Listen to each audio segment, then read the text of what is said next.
Belum.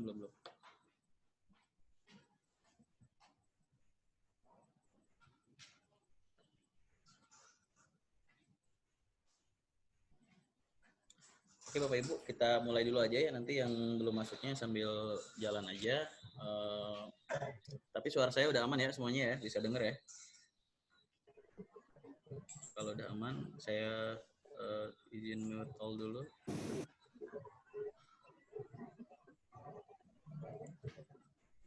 Oke, kita mulai.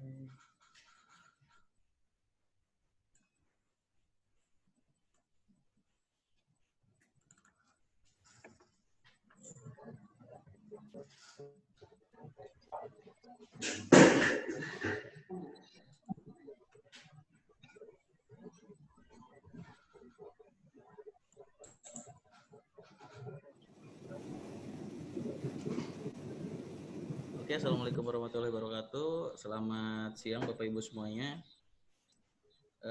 Saya Afrizal dari Mirai Asset, Sekuritas Kelapa Gading, bagian Office Education juga. Nah, sekarang kita akan membahas tentang analisa fundamental ya. Jadi sebelumnya sorry Bapak Ibu karena ada bentrok jam gitu kan. Jadi saya pakai akun yang free gitu. Jadi nanti kalau misalkan kita waktunya kurang, nanti kita masuk di link yang sama aja ya. Oke, kita mulai dulu untuk analisa fundamentalnya. Nah, di dalam untuk menganalisis saham itu yang paling kita kenal itu ada dua pendekatan ya. Yang pertama itu ada analisa fundamental dan juga yang kedua ada analisa teknikal, di mana analisa fundamental ini kita gunakan untuk menentukan harga wajar atau fair value, sedangkan analisa teknikal itu lebih ke menentukan entry levelnya, di mana titik masuk yang tepat untuk membeli dan menjual saham. Nah, untuk analisa teknikal nanti saya akan edukasi untuk tanggal 22. Sekarang kita bakal fokus ke analisa fundamentalnya dulu ya. Oke, ini adalah hubungan antara analisa fundamental dan teknikal. Sebenarnya dua-duanya berhubungan simultan gitu kan. Cuman kalau analisa teknikal karena dia chart ya, jadi dia kadang-kadang naik, kadang-kadang turun gitu. Sedangkan analisa fundamental bergeraknya lebih smooth gitu kan. Tapi ujung-ujungnya sama, kalau emang fundamentalnya bagus, teknikal juga pasti ngikutin kayak gitu. Oke. Terus, nah ini ada sebenarnya di fundamental itu ada dua pendekatan ya. Yang pertama tuh ada top down approach, sama yang kedua tuh ada bottom up approach. Nah yang kita akan fokus bahas di sini adalah top down approach ya. Jadi yang akan kita bahas tentang makroekonomi, sedikit tentang makroekonomi, terus kita turun di breakdown ke industrinya. Setelah industrinya kita ke laporan keuangannya. Kalau misalkan sebaliknya yang bottom up itu dia dari laporan keuangan dulu, dari sahamnya ke industri baru ke makro gitu. Nah, yang sekarang kita bahas adalah top down approach. Nah, dari makroekonominya yang pertama yang jadi patokan untuk makroekonomi itu adalah produk domestik bruto, di mana pada triwulan 1, kuartal 1 kita itu tumbuh, cuman turun dibandingkan kuartal 4-nya, yaitu di 2,97%. Itu sebenarnya di bawah masih di atas prediksi para analis. Namun ini yang kita harus perhatikan di kuartal 2 ini, beberapa analis juga untuk memprediksi bahwa akan turun lebih dari 3% katanya gitu. Bahkan Sri Mulyani juga sempat prediksi bahkan 3%, terus ada juga lembaga-lembaga luar negeri kayak Bank Dunia juga sekitar 3%. Malah ada yang sampai worst case-nya ada di 10%-an gitu kan. Nah, ini yang kita hindarin, semoga ada di area-area prediksi 3%-an gitu kan. Soalnya prediksi terbaik pun kita minusnya 2% gitu. Jadi udah dipastikan bakalan minus. Nah, cuman kita belum keluar ya untuk laporan PDB-nya yang kuartal 2, mungkin di akhir Juli atau di awal Agustus kali. Soalnya kan bisa mundur 1 bulan ya. Kayak kemarin Singapura dia ngeluarin laporan keuangan keduanya dan juga minus, dan dipastikan dia udah masuk resesi, karena kan secara teori resesi itu mengalami penurunan 2 kuarter berturut-turut gitu, atau dalam 1 tahun ada 2 kuarter dia minus pertumbuhan ekonominya. Ini yang kita harapkan, jadi di kuarter 2 nanti nggak jauh dari prediksi para analis. Mungkin dari Sri Mulyani juga 3%, semoga nggak jauh dari 3%. Soalnya kalau misalkan lebih dalam dari 3%, ya itu agak berbahaya juga gitu. Soalnya kan kalau kita lihat secara ekonomi pun kan kita PSBB pada pas April ya. Nah, ya udah otomatis kan kegiatan ekonomi semua terhenti. Ini aja yang kuartal 1 yang belum ada PSBB kita cuma 2,97 gitu, apalagi nanti kuartal 2. Nah, jangan lupa juga Bapak Ibu, nanti untuk kuartal 3 itu juga yang masih jadi debatable dari para analis. Karena apa? Karena kuartal 3 ada orang yang optimis, analis-analis yang optimis bahwa kita minimal 1% tumbuh, 1% atau 0, sekian, tapi masih tumbuh gitu, nggak negatif. Soalnya kalau kita negatif lagi kuartal 3 udah otomatis masuk resesi juga gitu. Nah, itu yang dihindarin sama Pak Jokowi juga kemarin, sempat marah-marah kan, kok penyalurannya kurang gitu kan, antara stimulus-stimulus yang dia berikan kok nggak jalan sesuai gitu kan.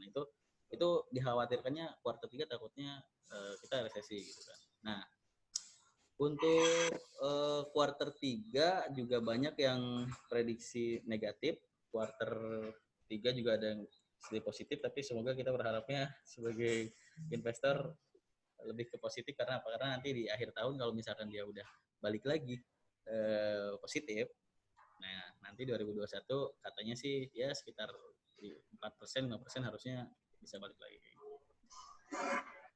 Oke. Nah, ini berita yang tadi Sri Mulyani prediksi pertumbuhan ekonomi kuartal 2 minus 3%. Jadi emang udah hampir semua orang memastikan bahwa kita bakalan minus di kuartal 2 ya. Tapi semoga baliknya juga cepat lagi. Nah, ini adalah ekspektasi atau misalkan sektor-sektor yang mengalami penurunan.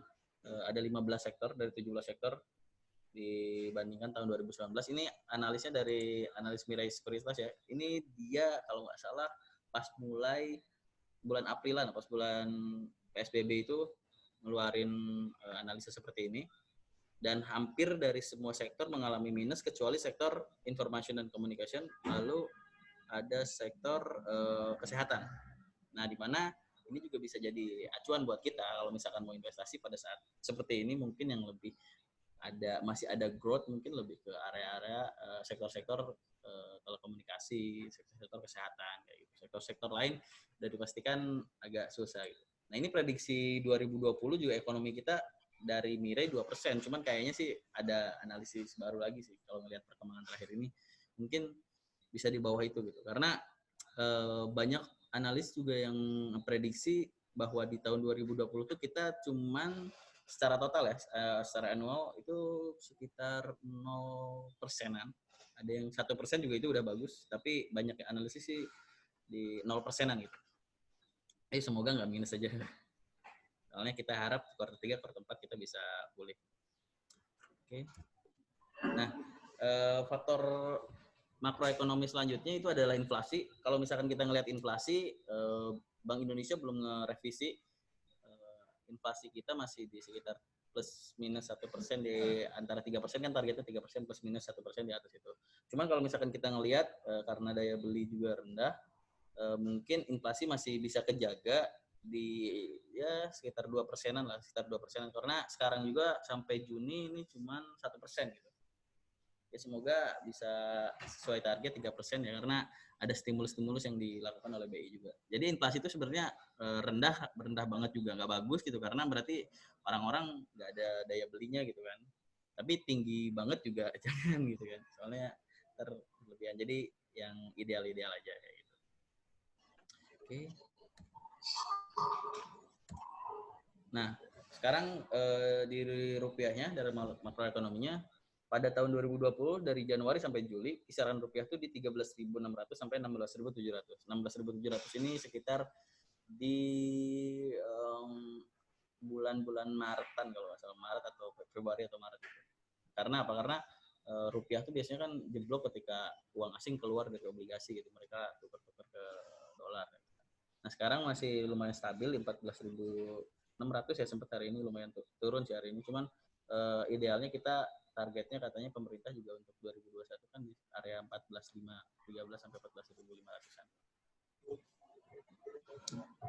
Lalu untuk cadangan devisa sendiri kita masih lumayan bagus, di angka 131 miliar dolar dibandingkan Desember kemarin masih lebih tinggi ya. Desember itu 125,9 dolar. Ini juga cadangan devisa sebenarnya makin gede juga makin bagus karena itu kan ngelihat kredibilitas dari si negaranya. Cuman mungkin ini salah satu faktor kenapa bisa naiknya karena yaitu ada penguatan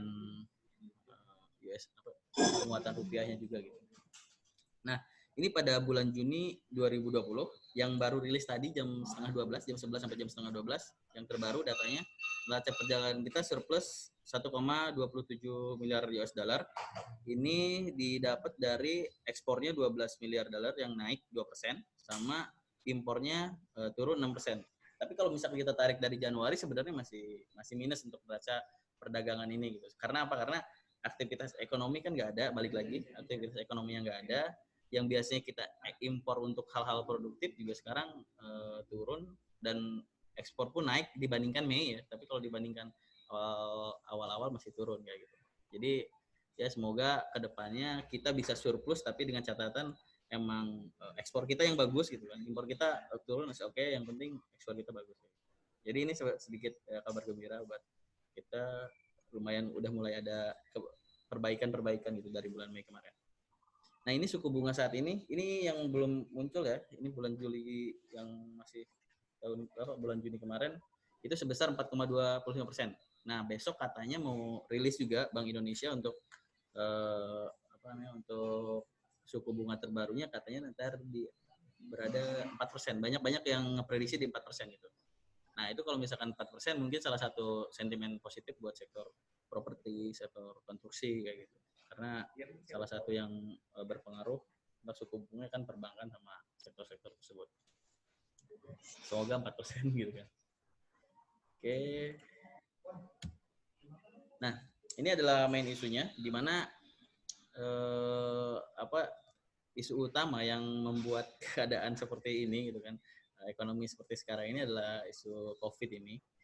Tapi kalau misalkan kita lihat sebenarnya di Indonesia sendiri grafiknya belum ada flat curve untuk flat kurva terus untuk makin sedikit gitu kan. Kalau misalnya kita lihat di negara lain, kayak ambil contoh kayak di Italia yang benar-benar waktu itu jadi khawatir seluruh dunia, cuman dia sempat turun dulu gitu, meskipun mungkin sekarang ada gelombang 2 gitu kan. Cuman kalau di kita masih belum, karena nggak tahu emang dari dulu penanganannya kurang ya, jadi datanya belum kedeteksi semua gitu. Tapi yang ini yang agak kita kaget, sekarang udah di atas 1000-an terus gitu. Tapi semoga kalau misalkan dengan grafiknya menurun, itu salah satu isu positif juga buat kita, karena kan ekonomi bakalan kembali jalan.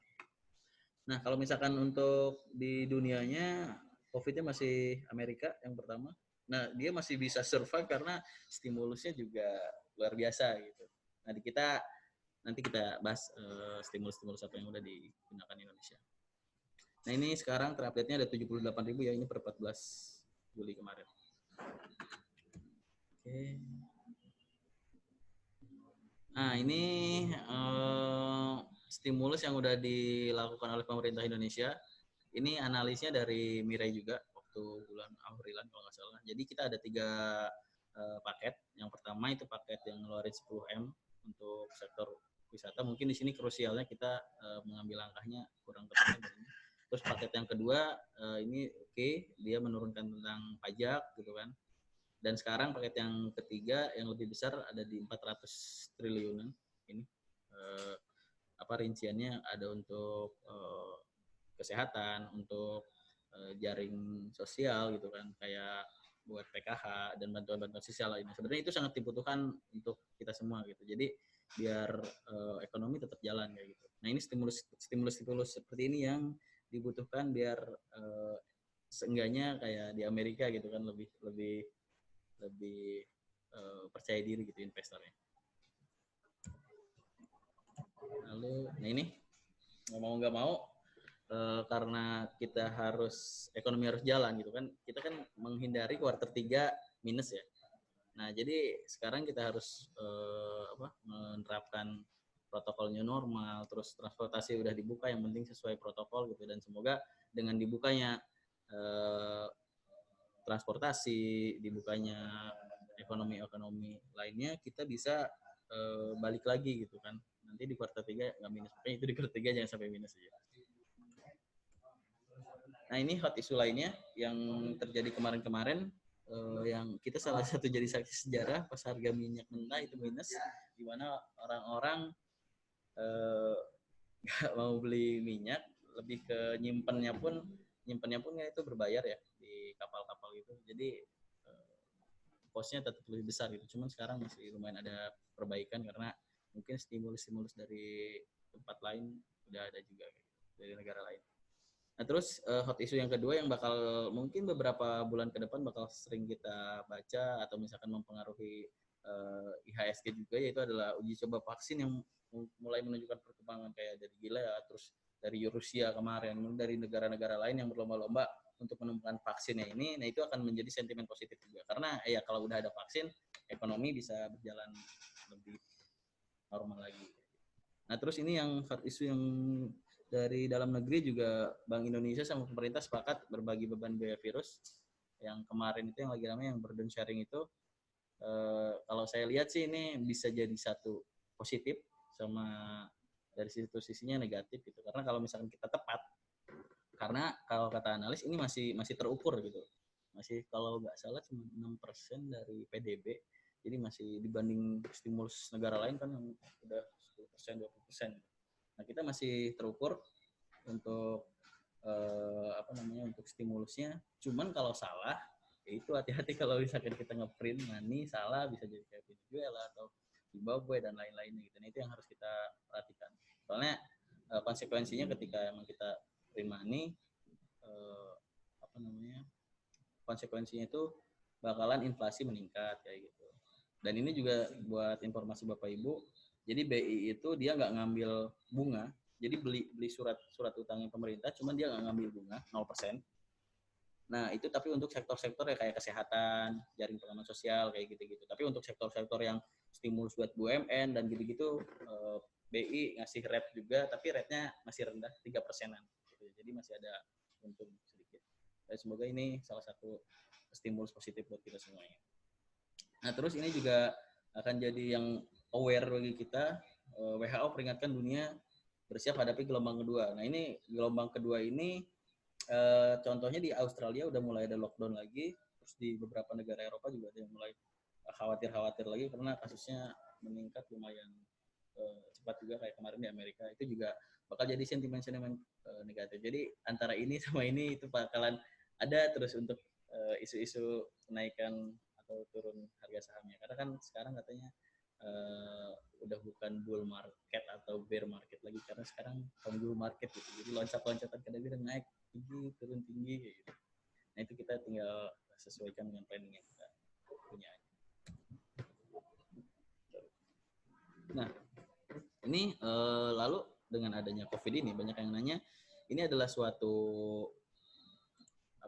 peluangkah atau ini adalah merupakan suatu ancaman gitu. Nah ini menurut tim analis kita juga bahwa secara historikal emang pasar saham itu selalu pulih dalam jangka panjang gitu. Ini kita bisa lihat sendiri, ini historical berdasarkan chartnya ya, di mana pada saat krisis 98, krisis 2008 gitu kan emang turun dalam, cuma ya ujung-ujungnya balik lagi gitu kalau kita emang mindsetnya buat jangka panjang kayak gitu. Jadi ini bisa dijadikan suatu ancaman mungkin untuk jangka pendek karena ketidakpastiannya, tapi untuk jangka panjang kita cari saham-saham yang emang growth atau saham-saham yang emang stabil, nggak akan bangkrut terkena isu ini. Itu kita bisa manfaatkan harga-harga yang emang lagi miring gitu dibandingkan harga seperti biasanya. Oke.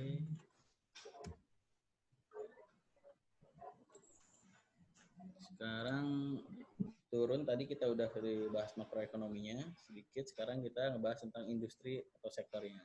Jadi kalau misalkan kita ngebahas tentang perbankan, yang mempengaruhi sektor perbankan ini salah satunya adalah suku bunga dan mata uang. Biasanya mata uang makin mahal juga perbankan agak tergerus. Misalkan di 16.000 itu pasti bikin jatuh, makanya sering banyak hedging kayak gitu.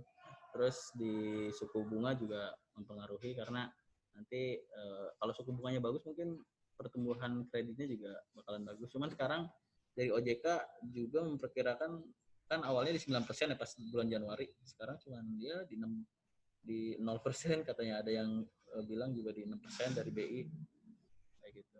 Terus NPL kayaknya masih terjaga sih kalau misalkan targetnya di 3%. Nah, semoga sektor perbankan ini masih bisa survive karena apalagi BUMN kita lihat dititip dana gitu, dia dititip dana sama Sri Mulyani 30 triliun dan wajib untuk melipatkan gitu. Jadi kali 3 gitu. Iya. Oke. Ini udah mau 40 menit ya. Ntar kalau udah 40 menit kita masuk lagi aja ya Bapak Ibu ya, kalau misalkan close. Nah, ini bentar. Nah, ini dari BUMN juga, dari kalau nggak salah BRI, dia katanya udah nyalurin sampai 70%. Dari kan BRI dikasih 10 triliun. Katanya dia udah nyalurin 70%. Jadi dalam 1 bulan itu luar biasa sih buat Bank BRI. Mungkin karena dia kan segmentasinya UMKM juga ya, jadi mungkin lebih banyak menyalurkan.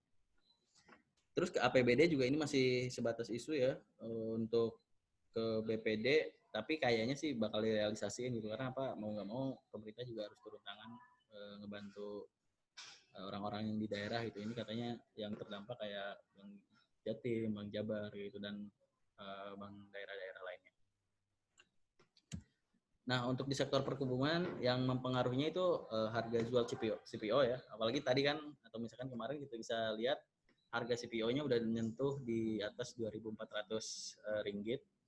Di mana katanya sehari ini, saya belum cek ya, hari ini katanya udah nyentuh 2.500 ringgit juga. Jadi itu akan langsung ngaruh ke saham-sahamnya kayak LC, Pak Ali mungkin yang naik hari ini, salah satunya dari itu. Nah, faktor-faktor yang bikin naik turunnya salah satunya kayak gini. Ini stoknya di Malaysia menurun, berarti nyaris lompat 1,5% gitu harganya. Terus kondisi kurs juga, karena ini kan berhubungan dengan apa namanya, ekspor. Kalau kita sendiri ekspor kan kayak ke India gitu kan, kayak ke Uni Eropa gitu. Nah, itu juga sangat berpengaruh kalau ada kebijakan dari negara importirnya coba untuk mengurangi. Soalnya kalau perkebunan ini berpengaruh juga sama isu-isu global warming ya.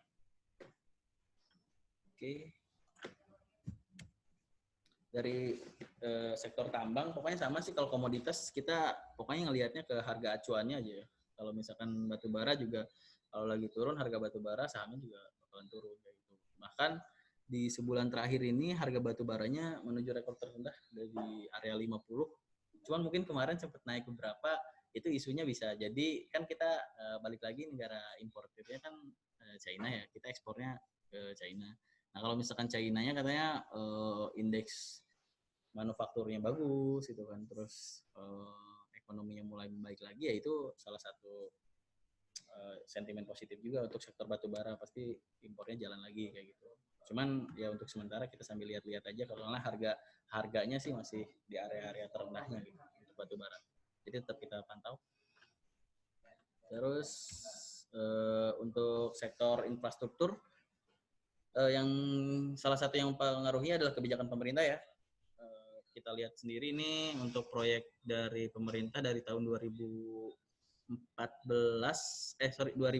sampai 2024 untuk proyek pembangunannya, yang jelas yang bakal kecipratan kalau misalkan ada proyek-proyek kayak gini, infrastruktur kayak Wika, Waskita, PTPP dan lain-lain gitu. Ada ibu kota baru juga mungkin, tapi sekarang agak tertunda ya. Tapi di sisi lain di sektor infrastruktur itu kan sekarang agak negatif karena banyak realokasi katanya.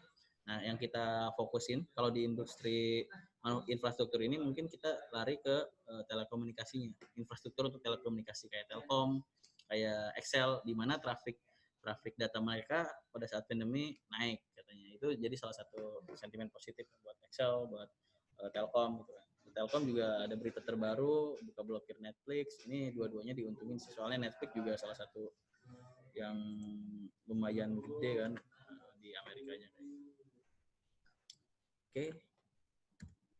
Ini untuk sektor properti kita bisa lihat yang jadi acuan tadi saya bilang kan di awal suku bunga sama suku bunga acuan BI yang jadi salah satu faktor pendorong kinerja sektor properti. Tapi ada berita terbaru banyak gagal bayar gitu kan, karena mungkin orang-orang kan lebih beli untuk kesehatan, untuk bahan-bahan yang pokoknya gitu, mungkin ke properti belum begitu kelihatan gitu. Jadi banyak perusahaan yang hampir gagal bayar gitu kan. Nah, cuman salah satu positifnya dari properti ini ada bukan institusi baru sih. Jadi kayak BP Tapera gitu kan, tabungan perumahan rakyat yang bakal ngelola 60 triliun gitu.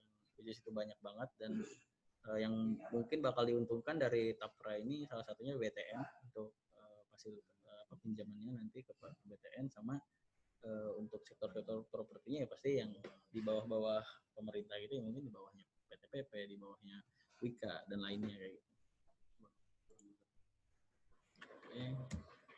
Nah, untuk basic industri ini yang mempengaruhinya, basic industri itu kayak ini ya, kayak buat kertas, buat semen dan lain-lain kayak gitu. Nah, ini yang mempengaruhinya harga minyak sama harga komoditas. Nah, sebenarnya kalau basic industri harga minyaknya rendah, itu sebenarnya sentimennya bagus buat mereka gitu.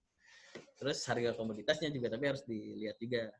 Nah, ini dari analis kita, Pak Kevin sama Pak Andiman, yang ngelihat bahwa pada saat pandemi ini tren packaging katanya makin hari makin meningkat gitu kan.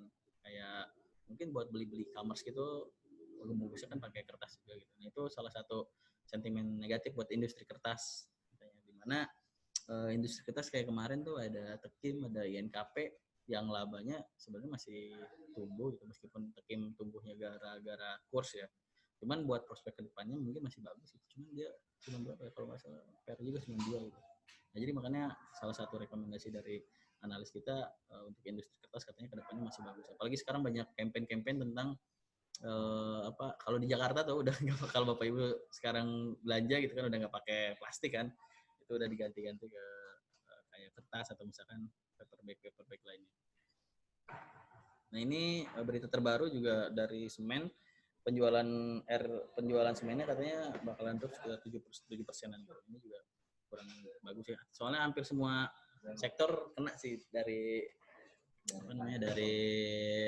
COVID ini. Nah, ini untuk miscellaneous industry kayak Astra ya. Faktor yang mempengaruhinya sama bahan baku, mata uang juga karena ada ekspor impornya. Nah, ini ada yang memprediksi bahwa paling cepat juga industri otomotif itu pulih tahun depan gitu.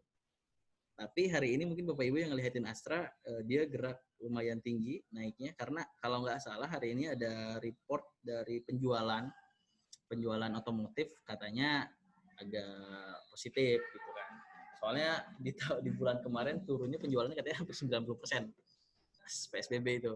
Jadi ya mungkin sekarang pasti naik mungkin ya, kalau misalkan ya di angkanya saya belum lihat sih, soalnya hari ini baru rilis. Cuman kayaknya bagus sih Astra, soalnya lumayan naik hari ini. Imas juga tadi kan naik. Ini untuk industri otomotifnya. Lalu di miscellaneous industrinya yang bagian tekstil, ini Bos Ritek katanya bilang pemerintah belum stimulus langsung ke industri tekstil gitu. Jadi si Ritek ini setahu saya dia bisa survive dari bikin APD yang berstandar WHO. Itu mungkin yang bikin dia survive untuk tekstil.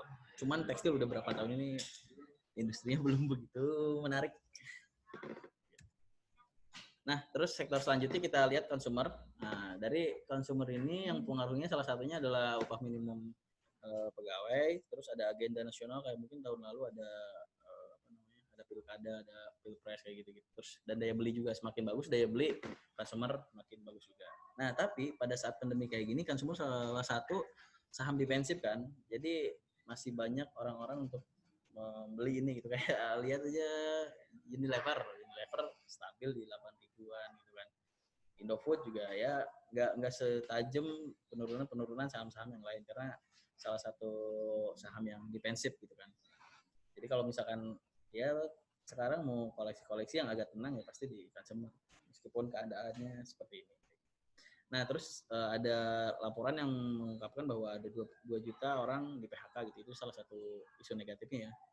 Bahkan Kadin ini sebut ada 15 juta. 15 juta ini maksudnya Bapak Kadin ini ada UMKM yang nggak dicatat gitu. Soalnya kalau dulu mungkin krisis-krisis tahun lalu ya UMKM jalan-jalan aja gitu kan, nggak meskipun nggak dicatat gitu. Tapi sekarang kan semuanya nggak jalan gitu kan, jadi lebih banyak mungkin korban PHK-nya. Nah, terus kita udah ke level yang ketiga. Tadi kan udah yang pertama dari masih jalan ya? Masih jalan. Oke, yang pertama tadi kita udah makro, terus kita breakdown ke industrinya, industri mana yang menarik. Nah, sekarang kita milih dari laporan keuangannya saham. Gitu. Nah, kalau masalah laporan keuangan kan ini salah satu dari faktor fundamental ya. Kita bisa lihat juga dari newsnya, corporate action dan lain sebagainya untuk melihat harganya udah murah atau belum. Nah, yang akan kita bahas di sini ada 3, financial statement, financial ratio, sama financial comparison. Dari financial statement ini kita ada neraca ya. Neraca ini ada pos-posnya yang kita lihat, pokoknya total asetnya bertumbuh atau enggak. Terus kita lihat juga total utangnya bertumbuh atau enggak. Yang penting, yang pasti total utang kan lebih kecil lebih baik. Terus total equity-nya juga bertumbuh atau enggak. Ini basic tentang akuntansi sih, total aset ditambah total equity, total aset sama dengan total equity ditambah liabilities. Nah, terus kalau misalkan ini contohnya balance sheet, kalau misalkan di aplikasi Mire ada ya di bagian financial. Ini contohnya Unilever, cuman saya waktu itu nge-capture-nya yang tahun berapa nih? Tahun 2019, quarter 1. Jadi kita lihat ya, kalau Unilever ini cara total aset dia mengalami kenaikan ya. Ada dari 16, 18, 20, 22. Di mana itu perusahaannya berarti growth dan bagus kalau misalnya kita ngelihat dari balance sheet. Terus yang Bapak Ibu harus fokus langsung aja ke equity. Equity dia naik atau enggak. Soalnya makin naik makin bagus. Tapi hutang kalau bisa ya jangan naik terus gitu kan. Kalau bisa ya lebih rendah. Tapi kalaupun naik ya masih terjaga lah, masih ideal kayak gitu. Ini yang harus diperhatikan dari balance sheet yang tadi, pos-posnya itu. Terus yang kedua kita financial statement ya. Bagian income statement. Di income statement ini laporan laba rugi yang kita fokusin di sales sama di net income. Biasanya 2 itu yang jadi patokan kita untuk ngelihat tumbuh atau enggak gitu kan. Soalnya kan CLGS kayak PP, terus jadinya laba kotor, terus ditambah sama pendapatan lainnya, jadi net income sebelum pajak, terus dikurang pajak baru laba bersih. Nah, biasanya yang jadi patokan kita adalah sales sama net income, tumbuh atau enggak gitu kan. Nah, ini contohnya bisa dilihat juga di sistemnya kita, masih saham yang sama Unilever ya. Ini secara sales Unilever dari tahun 2016 sampai 2019 mengalami kenaikan. Cuman waktu net income-nya mengalami penurunan dari 2018 ke 2019 kuartal 4. Nah, kita bisa tahu tuh, oh kenapa kok bisa turun ya untuk saham Unilever ini net income-nya kita cek. Mungkin dia kayaknya nih di operating expense-nya dia kegedean nih, ada dari 8 naik ke 11 gitu. Nah, kita cari tahu kenapa dia operating expense-nya bisa naik gitu. Itu ceknya di bursa gitu kan, di websitenya bursa. Soalnya laporan keuangan nanti kita tinggal klik bukan tanggal, nomor berapa posnya gitu. Nah, itu bisa ketahuan tuh penjelasannya kenapa dia mengeluarkan biaya sebesar itu. Pokoknya yang kita lihat sales, net income aja, gampangnya kayak gitu. Net income-nya naik dan turun. Oke, tapi setahu saya kuartal 1 kemarin Unilever bagus kok, net income-nya naik lagi. Oke. Nah, terus yang ketiga dari financial statement ada laporan arus kas ya, di mana ada tiga faktor yang kita lihat, yaitu adalah arus kas operasi, arus kas investasi, sama arus kas pembiayaan. Nah, ini yang jadiin kita fokus karena saya cuma baca-baca aja ya, ntar soalnya pembahasan mungkin nanti kita di next pertemuan. Nah, yang pokoknya yang harus kita lihat itu adalah arus kasnya tumbuh atau berkurang gitu. Soalnya banyak perusahaan yang net income-nya mungkin tumbuh terus arus kasnya tapi minus gitu. Nah, itu jangan sampai kita terjebak dengan saham-saham seperti itu gitu.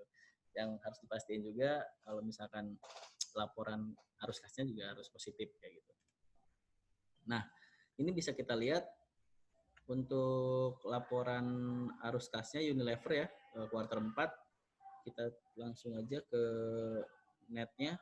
Secara net mungkin Unilever tahun 2019 masih oke, masih naik dibandingkan kuartal 4. Nah, kita di akhirnya Unilever masih tumbuh ya di 628 649 gitu kan. Jadi dari tahun ke tahun sebenarnya ada perbaikan gitu. Nah, ini yang bagus cash flow-nya yang kayak gini. Ini harus kas. Oke, sekarang kita masuk ke financial ratio. Nah, di financial ratio ini ada 3, sebenarnya ada 5 sih, cuman saya masukin 3 aja. Ada rasio probabilitas untuk melihat seberapa rasionya seberapa bagus sih si perusahaan ini mencari menghasilkan dananya gitu kan. Terus ada solvability ratio, itu lebih ke aman gak sih tingkat hutangnya gitu kan. Terus ada valuasi rasio, ini yang sering Bapak Ibu bahas atau misalkan dengar dari teman-teman lainnya, ada PER sama PBV gitu. Kalau ROA ini rumusnya ada ya, ROA ROE net income dibagi pembagian aset atau equity. Lebih besar lebih bagus ROA ROE. Kalau DER lebih kecil lebih bagus karena dia hutang, dari hutang dibagi sama equity. Nah, kalau rasionya PER sama PBV lebih kecil lebih bagus. PER-nya mungkin ya di bawah 10 udah bagus gitu kan. Tapi jangan sampai murah, tapi murahnya emang gara-gara bukan net income yang naik, tapi murah karena harganya emang turun dalam gitu. Kayak LVPF juga itu saya kurang begitu suka sih ini, evaluasinya juga meskipun murah. Terus PBV-nya juga makin kecil bagus, lebih bagus. Itu biasanya PBV diterapinnya di saham-saham perbankan karena PBV katanya sih nggak masuk kalau kita ngitung pakai PER karena nggak ada harga pokok penjualannya. Nah, ini salah satu financial comparison, pembandingnya. Kan kalau misalkan kita sebut saham ini tumbuh atau enggak harus ada pembandingnya ya. Nah, ini yang pertama pembandingnya dari tahun ke tahun gitu kan, year on year. Secara year on year Unilever juga tadi udah kita lihat dia tumbuh dari net income-nya misalkan dari 6, 7, 9 dan seterusnya kayak gitu. Nah, terus kalau misalkan pembanding keduanya secara quarter to quarter dari kuartal 1, 2, 3 dan 4. Nah, yang harus Bapak Ibu perhatikan, kalau misalkan Mas ini ada kuarternya naik tapi year on year-nya turun, gimana rekomendasinya all atau misalkan baik? Kalau saya lihat sih yang bagus quarter to quarternya naik, year on year-nya naik gitu kan, positif gitu. Tapi kalau misalkan ngebandingin antara quarter on quarter dan year on year, kita lebih pilih quarter to quarter gitu kan. Karena lebih istilahnya itu lebih ini aja gitu, ada progresnya aja kalau dari quarter to quarter. Soalnya itu udah terbukti sih di beberapa saham yang sempat dibahas juga dari para analis, quarter to quarter lebih work dibanding year on year. Oke. Nah, ini secara company to company gitu kan. Jadi kita lihat sektornya nih, misalkan ini sektor ini sektor properti gitu kan. Ini data-data yang dulu ya, kuartal 3 2019. Nah, kita bisa lihat nih secara PER yang lebih kecil mana nih antara Wika, PTPP, Waskita dan Adikarya, secara PBV, secara net income dan lain-lain, itu kita bisa lihat semuanya di sini. Jadi dibanding-bandingin. Jadi baru ketahuan tuh, oh kita secara makro tadi misalkan nih properti bagus nih misalkan ya, properti bagus, terus kita breakdown lagi ke laporan keuangannya, oh ini tumbuh semua nih. Tapi kalau misalkan kita bandingin dari 4 saham ini, berarti kita berdasarkan PER pilihnya saham apa, berdasarkan PBV pilihnya saham apa. Jadi ketahuan tuh, oh berarti kita investasinya di perusahaan-perusahaan yang memang kita udah breakdown tadi secara keseluruhan.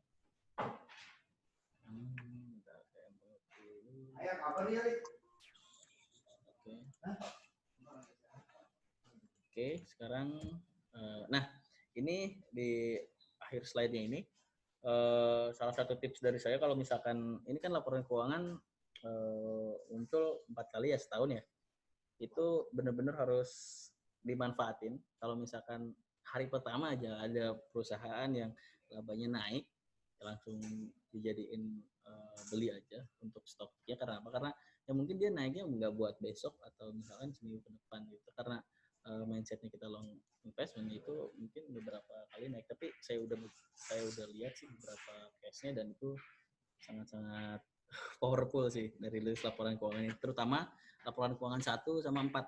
2, 3 mungkin nggak begitu besar pengaruhnya, tapi 1 sama 4 lumayan sangat terasa gitu. Nah, terus pembeliannya bertahap karena ini long term investment, kita juga pembeliannya bertahap. Tapi yang terpenting kalau misalkan kita mau fundamental belinya secara fundamental, yang pertama Bapak Ibu kenali dulu bisnisnya. Misalkan bisnisnya itu perbankan gitu. Perbankan dapat uangnya dari mana? Otomatis kan dari dari kreditnya gitu kan, pembayaran kredit nasabahnya. Terus ngeluarin uangnya kemana? Keluarin uangnya untuk membayar deposito nasabah-nasabahnya juga. Nah itu kan ada selisihnya NIM dan lain-lain, itu harus dikenalin itu. Tapi yang penting Bapak Ibu tahu aja gitu kalau misalkan perusahaan itu bisnisnya misalkan Indomie, ICBP jualan Indomie, berarti ketika Indomie makin banyak kejual berarti makin tumbuh nih perusahaannya gitu, terus biayanya buat apa. Nah kayak gitu-gitu itu harus kenali bisnisnya. Terus yang kedua lihat prospeknya, kira-kira kedepannya kayak gimana ya. Kayak tadi saya bilang di sektor kertas, Tekim atau INKP sebenarnya mungkin kedepannya masih bagus itu prospeknya untuk industri kertas itu gitu kan, karena tadi ada campaign, terus ada packaging yang bakalan nge-up pertumbuhannya mereka gitu. Itu prospeknya berarti masih ada nih. Sekarang valuasinya, lihatlah valuasinya dari tadi PER-PBV-nya udah rendah atau belum dibandingin sektornya, terus udah rendah atau belum dibandingin secara tahunannya dia sendiri gitu. Itu juga bisa dijadiin untuk salah satu kita masuk atau enggak gitu. Soalnya sekarang mungkin banyak valuasinya udah di bawah kayak gitu. Nah ini salah satu, bukan rekomendasi ya, ini adalah dari semua sektor yang ada. Beberapa sektor yang mungkin laporan keuangannya masih lumayan jika dibandingin sektornya ya, lebih lumayan dibandingkan teman-teman sektor lainnya gitu. Kayak di agrikultur ada PTBLA, ada Ali, di mining ada Adaro, Inco, Elsa, PTBA dan lain-lain. Ini bukan rekomendasi, cuman ini nih yang sektor-sektor yang gerak dan laporan keuangannya lumayan bagus kayak gitu. Nah, terus nanti Bapak Ibu sebelum kita masuk pertanyaan, nanti sambil diisi ya kuesionernya di bit.ly /kuesioner online gading. Nanti setelah isi baru kita masuk ke sesi tanya jawab ya, masih ada waktunya.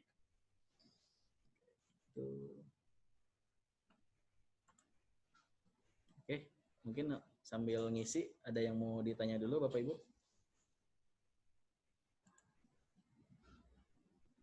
Halo. Sorry, ini ada pertanyaan bentar ya.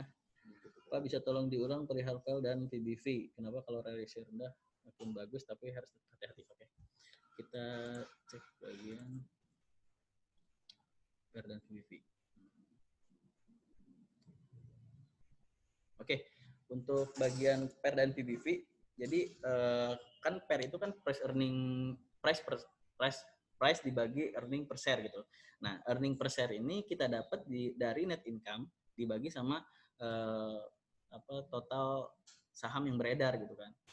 Nah, kalau misalkan pembaginya yang makin kecil gitu kan, ya itu kurang bagus juga. Tapi yang harus lebih bagus tuh si earningnya, si pendapatannya yang ngebaginya yang lebih besar gitu. Nah, kalau misalkan PER-nya kecil karena earningnya besar, nah berarti itu boleh untuk dikoleksi. Tapi kalau misalkan gara-gara aksi-aksi yang membuat si pembaginya kecil, atau misalkan emang price-nya yang drop dalam karena suatu isu gitu kan, itu juga kurang bagus gitu kan. Kayak mungkin kayak ada tele itu salah satu valuasi yang rendah banget per PBV gitu. Tapi ya kurang menarik juga gitu kalau emang gara-gara harganya turun dalam aja gitu, tanpa ada keseimbangan dari pendapatan yang bagus itu. Kecuali emang pendapatannya bagus, harganya turun terus, ya mungkin kita bisa lihat. Mungkin Aisyah juga kan PBV-nya katanya cuma 0, sekian gitu kan. Orang-orang yang bilang banyak kayak gitu. Cuman ya balik lagi gitu, dia kena masalah hukum, kena masalah lain-lain, itu yang bisa bikin survive. Jadi kita harus tetap hati-hati, nggak cuman semata-mata pendapatan atau PER-nya kecil tuh gara-gara itu gitu, gara-gara kinerjanya yang bagus gitu. Kayak Tekim juga sebenarnya kemarin cuma 2, kinerjanya sebenarnya masih minus, cuman dia ketolong sama kurs, tapi itu kita harus akuin sebagai keuntungan gitu. Cuman ada juga yang kayak Excel, dia jual menara gitu kan. Jadi valuasinya dari puluhan jadi cuma 4, cuma 5 gitu kan. Nah, itu yang kita lihat nanti ke depannya Excel apakah bakal stabil di atas itu atau enggak kayak gitu. Harus di valuasi itu atau enggak. Kalau misalkan valuasinya stabil dengan kinerjanya Excel, ya Excel jelas sangat bagus untuk investasi gitu kan, karena valuasinya sangat kecil gitu kalau dibandingkan Telkom misalnya yang mungkin di area belasan kayak gitu. Jadi untuk valuasi tetap harus perhatikan kenapa dia turunnya gitu, emang karena pertumbuhan pendapatan atau emang karena turun aja harganya tapi isunya nggak begitu bagus. Oke. Pak Aprijal, Ya. nanya. Ya Pak. Pak, ya. Saya Pak Joshua mau Pak nanya Joshua, sesuatu hal mengenai dan kita sekarang ini. Hmm. Jadi kalau kita lihat berita-berita di luaran sana dan juga yang apa kita rasakan di negara kita, saya melihat agak pesimis melihat pertumbuhan kita ini, Pak. Oke. Untuk saat ini, apakah dari Bapak bisa memberitahu kepada kita sebagai nasabah orang Bapak estimasi dari para pihak analis orang Bapak bagaimana nih pergerakan ekonomi kita ke depannya? Karena kalau saya pribadi, saya melihat ini kita akan memasuki resesi dunia dan semua aspek akan kena imbasnya. Betul. Dan saya juga melihat di pasar modal pun itu akan kena imbasnya. Betul. Apakah menurut analis orang Bapak mengestimasi ke depannya ini, Pak Joshua tenang aja, ini akan naik terus. Pak Joshua hati-hati, siap-siap, siapkan safety belt, kita akan turun dalam. Nah, jadi gimana menurut Pak Aprijal serta analis dari pihak Bapak nanti? Dia bisa melengkapi kita semua mempersiapkan transaksi kita, Pak. Itu aja, Pak. Sekian dan terima kasih, Pak. Oke, thank you ya Pak Joshua. Jadi seperti yang udah dibahas di awal ya Pak, bahwa kalau kita pastiin bukan pastiin sih, pokoknya kemungkinan besar kuartal 2 yang nanti bakal keluar mungkin akhir Juli atau misalkan Agustus itu udah dipastikan negatif ya Pak. Menteri Keuangan kita pun prediksinya 3%. Nah, bagusnya mungkin kalau misalkan sentimen positifnya ketika kita turunnya di bawah 3% mungkin masih oke gitu. Tapi kalau misalkan di bawah 3% kita harus hati-hati. Karena apa? Karena takutnya di kuartal 3 yang Bapak bilang resesi gitu kan. Takutnya orang-orang ini masih debatable sih Pak untuk yang kuartal 3-nya ini. Soalnya analis tuh dari kita juga ada yang masih ngeprediksi ini bakal positif mungkin di area 0 atau 1% Pak. Itu jadi kan nggak jadi resesi gitu ya. Beda sama Singapura kemarin, emang dia dua kuartal berturut-turut negatif gitu kan. Nah, tapi kalau misalkan kita lihat ini tergantung dari kebijakan pemerintahnya. Soalnya gini Pak, kalau misalkan pertumbuhan ekonomi itu kan ada rumusnya kan, ada dari konsumsi, dari investasi gitu kan, dari ekspor sama impor, dan tiga-tiganya ini udah nggak jalan gitu. Nah, yang satu ini yang kita harapin jalan gitu kan, dari governance-nya ini gitu kan. Nah, kalau misalkan governance-nya jalan, stimulusnya juga bagus di jalaninnya. Jadi kan kayak burden sharing kan, kita kan ngeprint dana. Kalau misalkan ngeprint dana itu tersalurkan dengan baik, kayak misalkan BRI lah, dia udah nyalurin 70% gitu kan. Let's say itu oke, cuman dia masih butuh 3 kali dari itu gitu kan.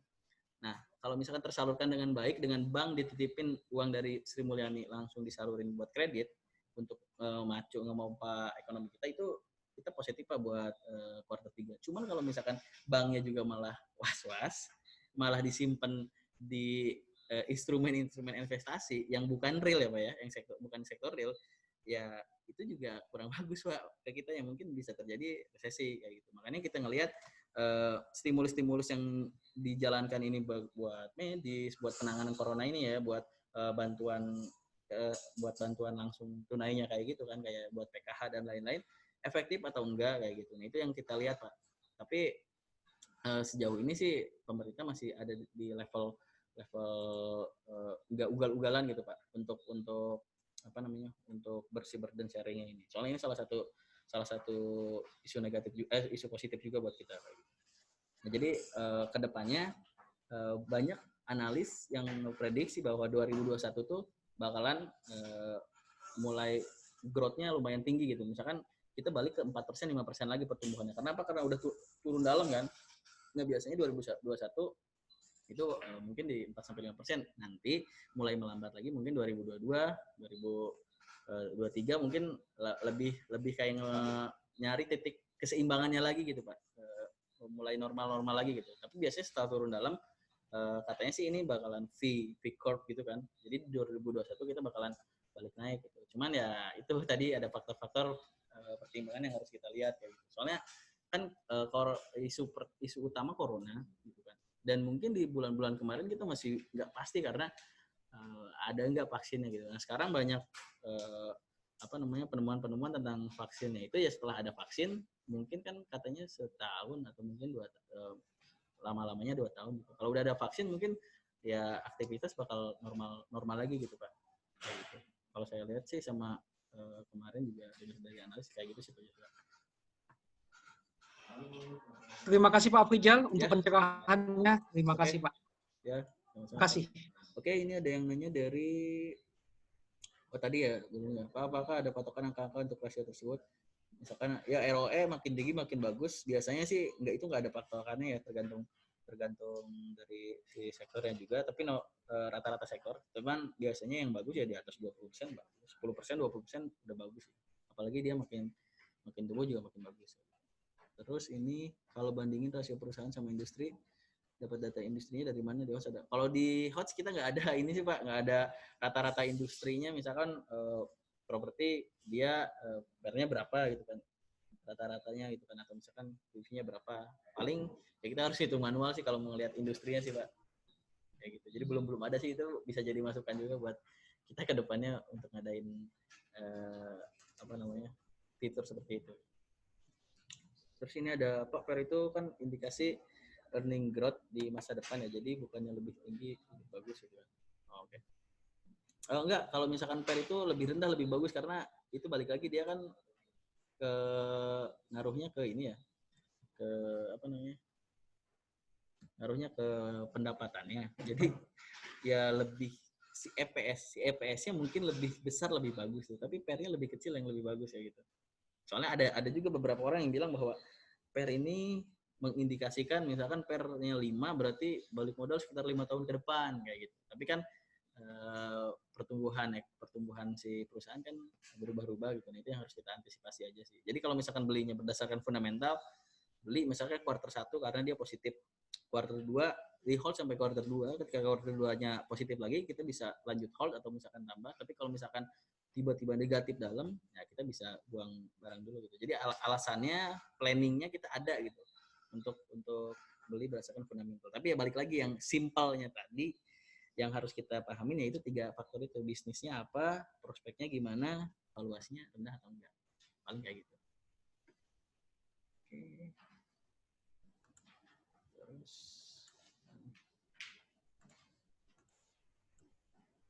kira-kira kalau ada corona gelombang kedua, market akan turun lagi atau bisa aja ya, karena kalau misalkan ada corona gelombang kedua sekarang juga udah di beberapa negara udah terjadi ya. Kalau misalkan itu biasanya turun sih karena itu sentimen negatif, karena takutnya kalau misalkan gelombang 2 coronanya banyak, tiap negara bakalan nge-lockdown lagi, bakalan ngentiin lagi aktivitas ekonomi antar negara juga bakalan putus lagi kayak gitu.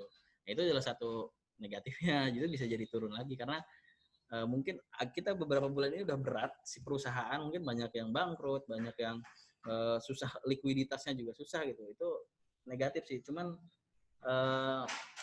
lama-kelamaan kayaknya mungkin tahun depan setahun lagi gitu kan, karena bakalan ketemu kali vaksinnya gitu. Nah, itu yang jadi salah satu isu positifnya juga sih. Maksudnya karena sudah siap atau tidak panik gitu. Yang jelas sih kalau ada gelombang 2 itu pasti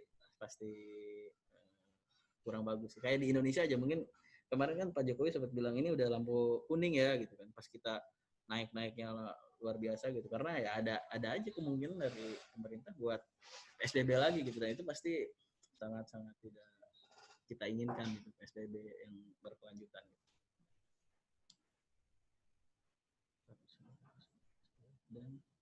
Oke, siap. Oke, Bapak Ibu ada yang mau ditanya lagi? Jangan lupa tadi isi kuesionernya juga ya. Ada yang mau ditanya lagi nggak Bapak Ibu? Nanti kita ada ini juga ya, analisa teknikalnya tanggal 22 Juli kalau mau ikut di bit.ly edukasi online gading, nanti tinggal daftar aja, nanti saya kirimin linknya. Oke, kalau misalkan nggak ada lagi nanti kita tutup aja. Mungkin ada pertanyaan lagi, Bapak Ibu. Pak, dari mana kita bisa dapatkan data potensial growth? Potensial growth. Data potensial growth. Gimana ya? Potensial growth sih biasanya dilihat beda-beda ya Pak, dari satu emiten ya, dari berita-berita sih yang jelas yang bisa ngeprediksi dia bakalan tumbuh atau enggak kayak gitu. Soalnya kalau misalkan kayak aplikasi atau misalkan potensial gitu sih kita nggak ada sih. Paling dari kita juga kalau nggak salah ada bagian investment information kayak Pak Roger, dia ngeprediksi berdasarkan historicalnya. Misalkan biasanya naiknya, tumbuhnya, growth-nya kan misalkan 3% nih gitu kan. Atau misalkan biasanya tumbuh 5%, berarti kalau misalkan sekarang 5% lagi jadi berapa growth-nya gitu. Di luar ekspektasi atau di bawah ekspektasi. Biasanya kayak gitu sih. Ya nanti saya coba share untuk aplikasinya, untuk aplikasi, untuk hasil recordnya. Oh, link kuesionernya ini di ini ya. Kuesionernya bit.ly.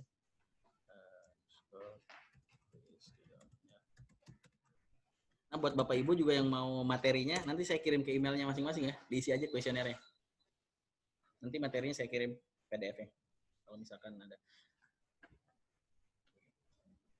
Ya, nanti diisi aja ya itunya kuesionernya, nanti saya share. Oke.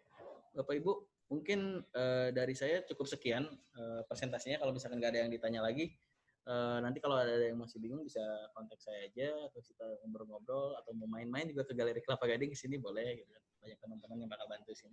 Oke, paling cukup sekian presentasi dari saya. Mohon maaf kurang lebihnya. Terima kasih semuanya. Selamat siang.